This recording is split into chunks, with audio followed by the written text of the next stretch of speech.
Jara hino ɗo taarika fiima antu heɗi to moƴƴa.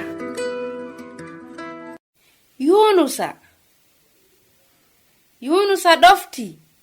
Allah hisinimo. Miɗo humpa ko honɗum heɓi Yunusa.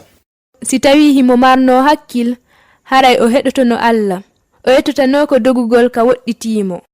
Haray no conci makko ɗin lopportano ko wano ni. Allah no faala dandugol. Ko ɗum addi yo Yunusa yahu Ninawa. Hino nandi tawasi safari ngurdan ɗam fowno lannude. Si tawno non hara wona fi Allah. Himo faala dandugol.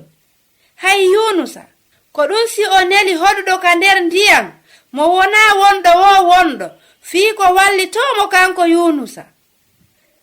Lingil molanangil no fubbotono takko yora hoorejo ngil moɗi mo. Yunusa waɗi balɗe 3 jemma e nyalorma ka nder reedu lingil ngil. E nder luggendi maayo ngon ko dogi kon Allah si lanni. O noddi Allah ka nder angal tamaw makko hattuɗo keerol. Jomiraɗo, a buginol an ka nder baaru, molloɗen ndiyan an fo hundi timmi. Miɗo sikka mi maayay woni, kono a hisinilam. Mi jarnima buyi, mi waɗay kala ko wiwɗa yo mi waɗu. Allah heɗoto yimɓe ɓen fof, himo heɗadema an kadi, hay si tawi hiɗa wondi e ninse e sattende. O heɗike torde Yunusa nde, o yamiri lingil ngil yo ngil fubbo haa ka pelcen, ngil tuutamo ka hoore leydi. Allah no faala dandugol, ko ɗum si o wiyani kadi Yunusa, yahu ka saare mawnde wi'etende Ninawa, waajoɗa ko mi yamirma kon waajagol. Yunusa yahi.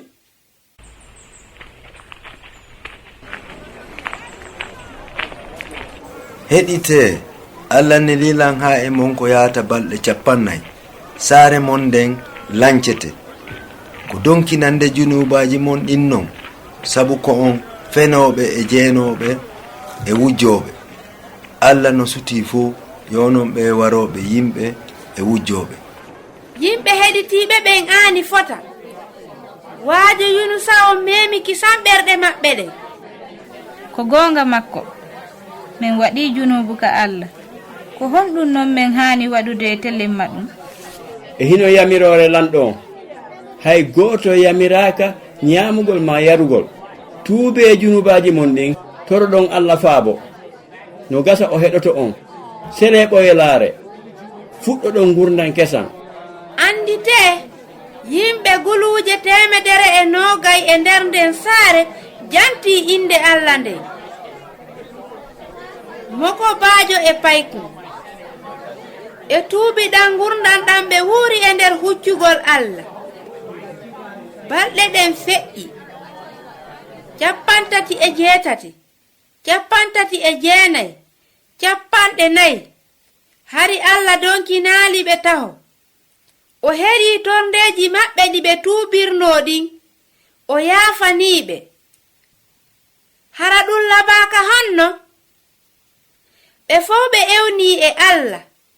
Awa kala waɗunoɗo ɗum hendino kisiye. Si sugu ɗum waɗi ka nder hoɗo mon, ka nder saare molle. Allah no faala hisingol. An e ɗuuɗuɓe kadi.